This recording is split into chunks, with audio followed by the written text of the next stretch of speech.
بسم الله الرحمن الرحيم. الحمد لله الذي أنزل على عبده الكتاب ولم يجعل له عوجا قيما لينذر بأسا شديدا من لدنه ويبشر المؤمنين الذين يعملون الصالحات أن لهم أجرا حسنا ماكثين فيه أبدا وينذر الذين قالوا اتخذ الله ولدا ما لهم به من علم ولا لآبائهم كبرت كلمة تخرج من أفواههم إن يقولون إلا كذبا فلعلك باخع نفسك على آثارهم إن لم يؤمنوا بهذا الحديث أسفا إنا جعلنا ما على الأرض زينة لها لنبلوهم أيهم أحسن عملا وإنا لجاعلون ما عليها صعيدا جرزا أم حسبت أن أصحاب الكهف والرقيم كانوا من آياتنا عجبا إذ أوى الفتية إلى الكهف فقالوا ربنا آتنا من لدنك رحمة وهيئ لنا من أمرنا رشدا فضربنا على آذانهم في الكهف سنين عددا ثم بعثناهم لنعلم أي الحزبين أحصى لما لبثوا أمدا نحن نقص عليك نبأهم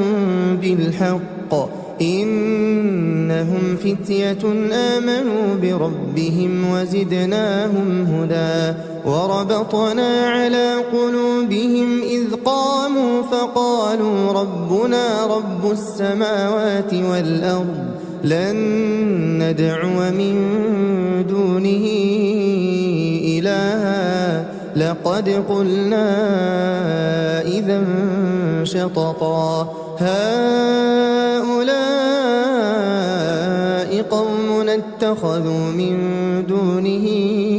آلهة لولا يأتون عليهم بسلطان بين فمن أظلم ممن افترى على الله كذبا وإذ اعتزلتموهم وما يعبدون إلا الله فأووا إلى الكهف ينشر لكم ربكم من رحمته ويهيئ لكم من أمركم مرفقا وترى الشمس إذا طلعت تزاور عن كهفهم ذات اليمين وإذا غربت تقرضهم ذات الشمال وهم في فجوة منه ذلك من آيات الله من يهد الله فهو المهتد ومن يضلل فلن تجد له وليا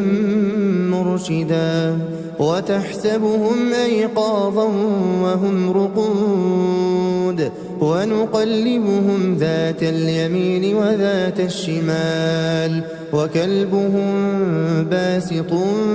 ذراعيه بالوصيد لو اطلعت عليهم لوليت منهم فرارا ولملئت منهم رعبا وكذلك بعثناهم ليتساءلوا بينهم قال قائل منهم كم لبثتم قالوا لبثنا يوما أو بعض يوم قالوا ربكم أعلم بما لبثتم فابعثوا أحدكم بورقكم هذه إلى المدينة فلينظر أيها أزكى طعاما فليأتكم برزق منه وليتلطف ولا يشعرن بكم أحدا إنهم إن يظهروا عليكم يرجموكم أو يعيدوكم في ملتهم ولن تفلحوا إذا أبدا وكذلك أعثرنا عليهم ليعلموا أن وعد الله حق وأن الساعة لا ريب فيها إذ يتنازعون بينهم أمرهم فقالوا بنوا عليهم بنيانا ربهم أعلم بهم قال الذين غلبوا على أمرهم لنتخذن عليهم مسجدا سيقولون ثلاثة رابعهم كلبهم ويقولون خمسة سادسهم كلبهم رجما بالغيب ويقولون سبعة وثامنهم كلبهم قل ربي أعلم بعدتهم ما يعلمهم إلا قليل فلا تمار فيهم إلا مراء ظاهرا ولا تستفت فيهم منهم أحدا ولا تقولن لشيء إني فاعل ذلك غدا إلا أن يشاء الله واذكر ربك إذا نسيت وقل عسى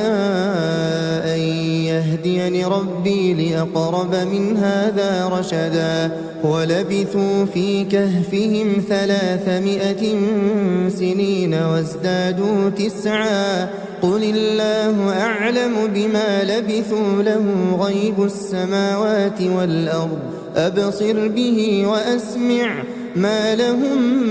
من دونه من ولي ولا يشرك في حكمه أحدا واتل ما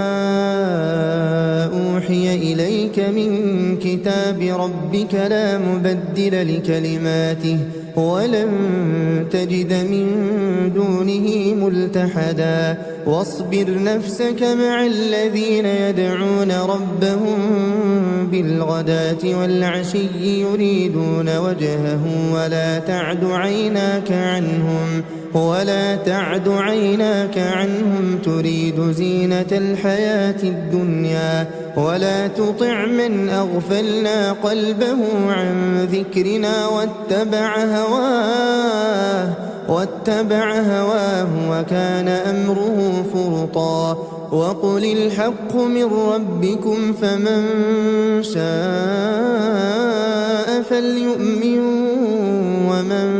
شاء فليكفر إنا أعتدنا للظالمين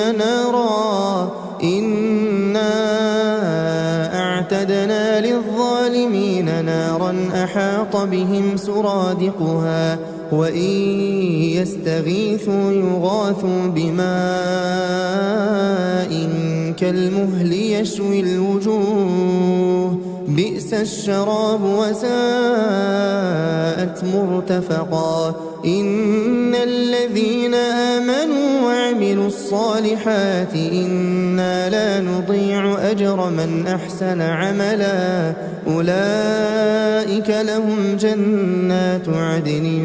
تجري من تحتهم الأنهار يحلون فيها من أساور من ذهب ويلبسون ثيابا خضرا من سندس وإستبرق متكئين فيها على الأرائك نعم الثواب وحسنت مرتفقا واضرب لهم مثل الرجلين جعلنا لأحدهما جنتين من أعناب وحففناهما بنخل وجعلنا بينهما زرعا كلتا الجنتين آتت أكلها ولم تظلم منه شيئا وفجرنا خلالهما نهرا وكان له ثمر فقال لصاحبه وهو يحاوره أنا أكثر منك مالا وأعز نفرا ودخل جنته وهو ظالم لنفسه قال ما أظن أن تبيد هذه أبدا وما أظن الساعة قائمة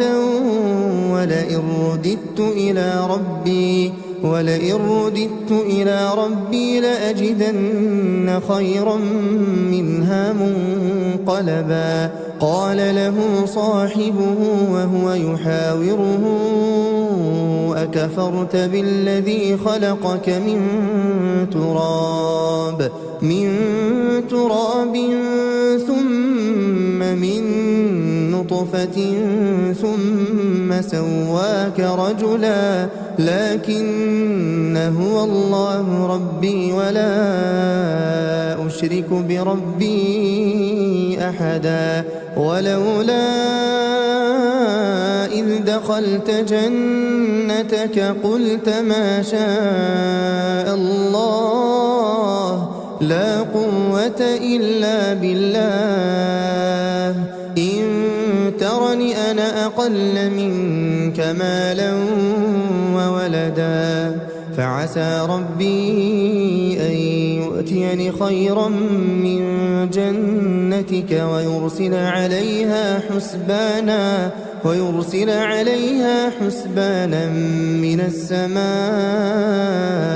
فتصبح صعيدا زلقا أو يصبح ماؤها غورا فلن تستطيع له طلبا وأحيط بثمره فأصبح يقلب كفيه على ما أنفق فيها وهي خاوية على عروشها ويقول يا ليتني لم أشرك بربي أحدا ولم تكن له فئة ينصرونه من دون الله وما كان منتصرا هنالك الولاية لله الحق هو خير ثوابا وخير عقبا واضرب لهم مثل الحياة الدنيا كماء إن أنزلناه من السماء فاختلط به نبات الأرض فأصبح هشيما تذروه الرياح وكان الله على كل شيء مقتدرا المال والبنون زينة الحياة الدنيا والباقيات الصالحات خير عند ربك ثوابا وخير أملا ويوم نسير الجبال وترى الأرض بارزة وحشرناهم فلم نغادر منهم أحدا وعرضوا على ربك صفا لقد جئتمونا كما خلقناكم أول مرة بل زعمتم أن لن نجعل لكم موعدا ووضع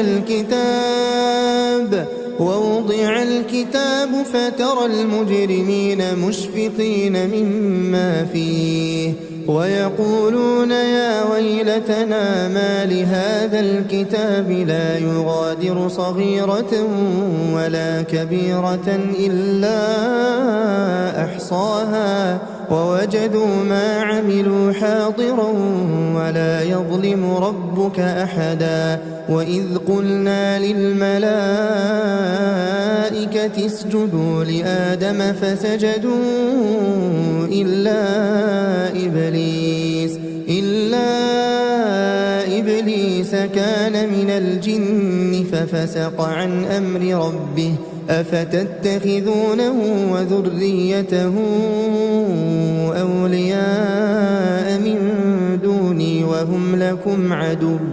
بئس للظالمين بدلا ما أشهدتهم خلق السماوات والأرض ولا خلق أنفسهم وما كنت متخذ المضلين عضدا ويوم يقول نادوا شركائي الذين زعمتم فدعوهم فلم يستجيبوا لهم وجعلنا بينهم موبقا ورأى المجرمون النار فظنوا أنهم مواقعوها ولم يجدوا عنها مصرفا ولقد صرفنا في هذا القرآن للناس من كل مثل وكان الإنسان أكثر شيء جدلا وما منع الناس أن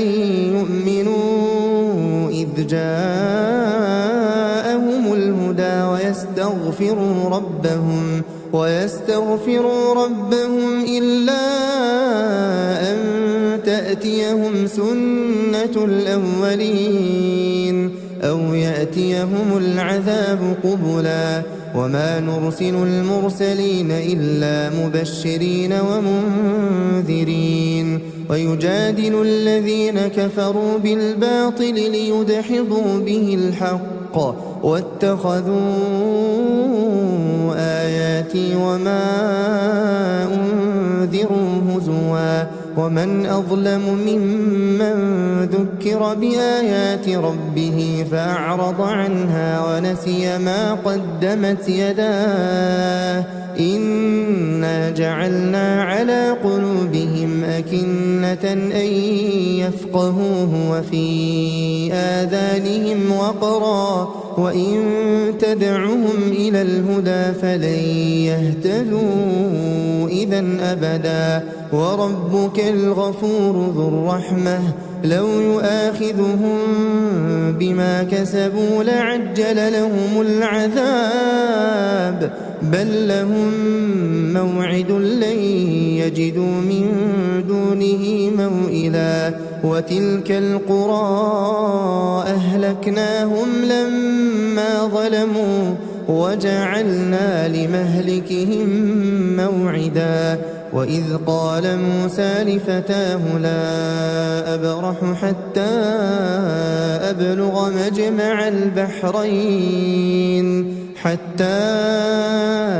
أبلغ مجمع البحرين أو أمضي حقبا فلما بلغا مجمع بينهما نسيا حوتهما فاتخذ سبيله في البحر سربا فلما جاوزا قال لفتاه آتنا غداءنا لقد لقينا من سفرنا هذا نصبا قال أرأيت إذ أوينا إلى الصخرة فإني نسيت الحوت وما أنسانيه إلا الشيطان أن أذكره واتخذ سبيله في البحر عجبا قال ذلك ما كنا نبغي فارتدا على آثارهما قصصا فوجدا عبدا من عبادنا آتيناه رحمة من عندنا وعلمناه من لدنا علما قال له موسى هل أتبعك على أن تعلمني مما علمت رشدا قال إنك لن تستطيع معي صبرا وكيف تصبر على ما لم تحط به خبرا قال ستجدني إن شاء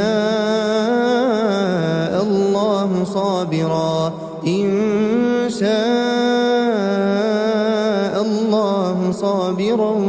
ولا أعصي لك أمرا قال فإن اتبعتني فلا تسألني عن شيء حتى أحدث لك منه ذكرا. فانطلقا حتى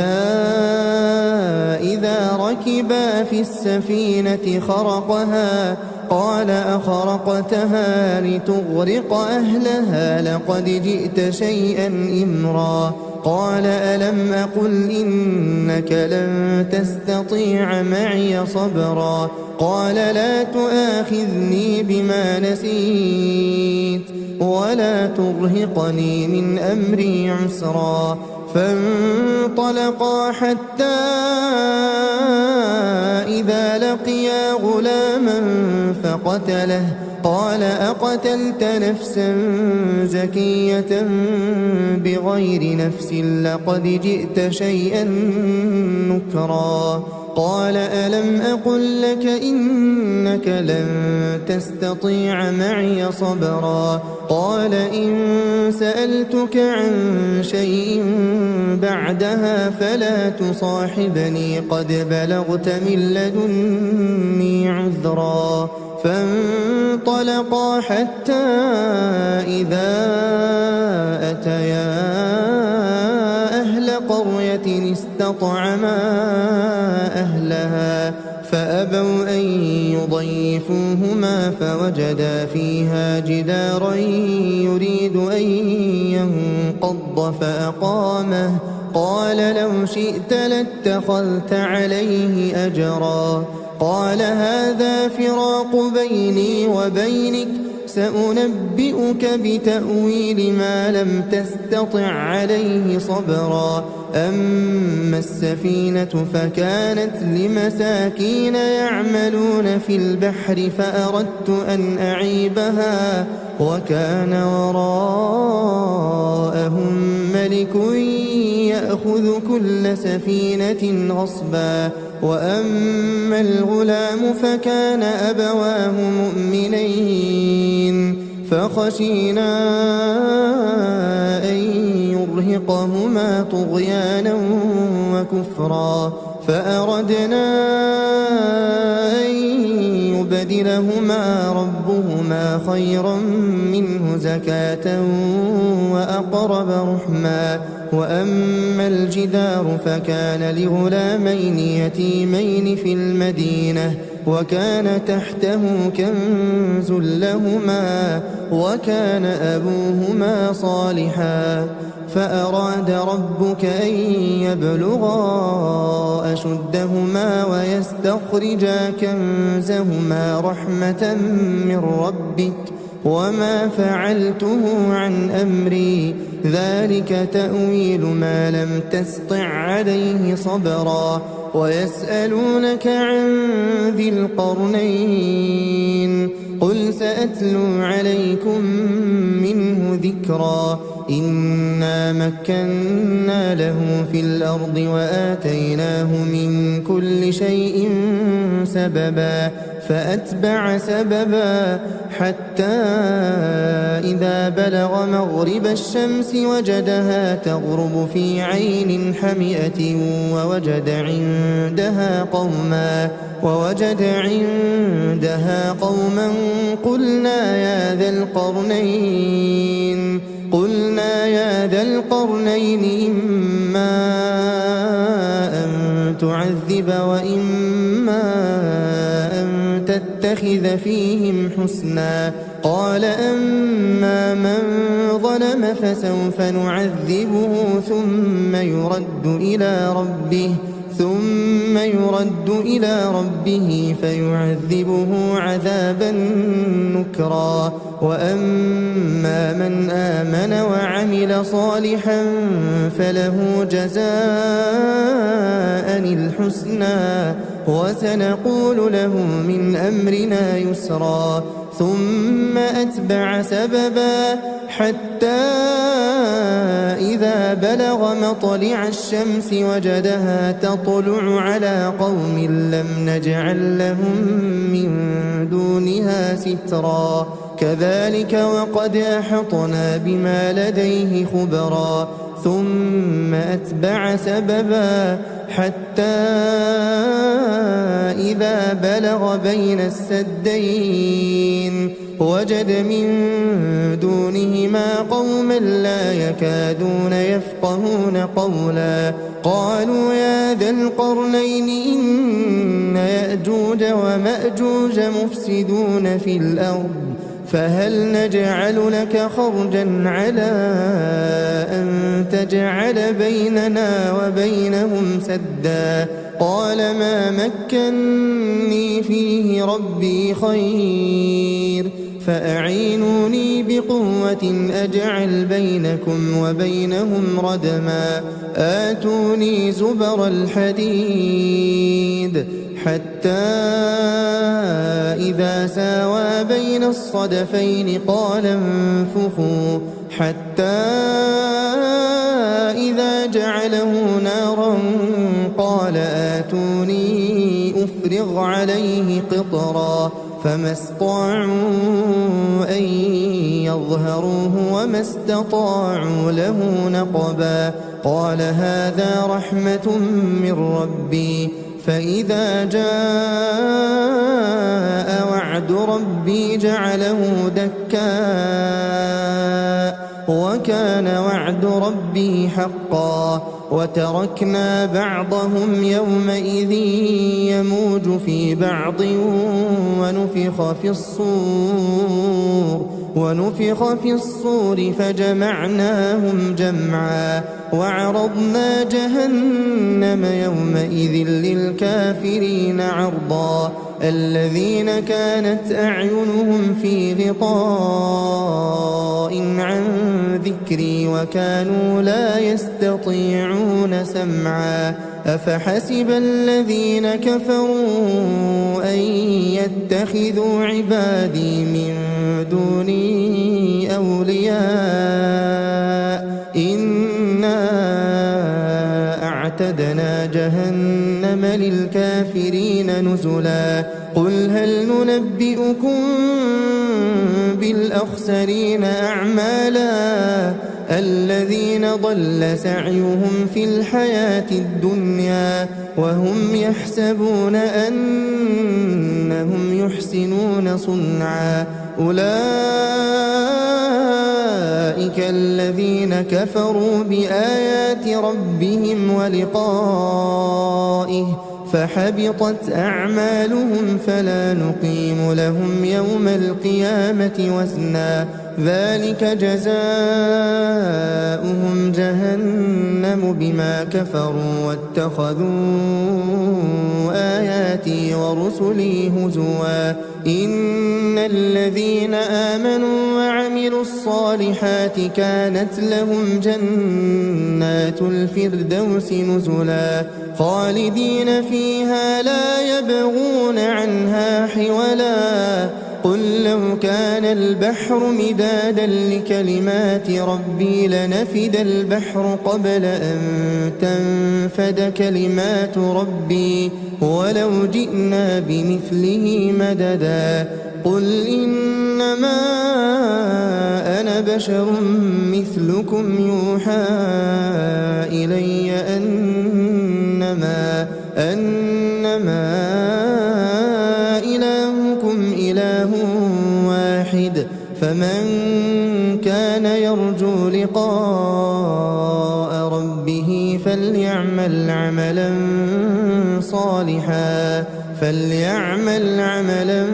صالحا ولا يشرك بعبادة ربه أحدا.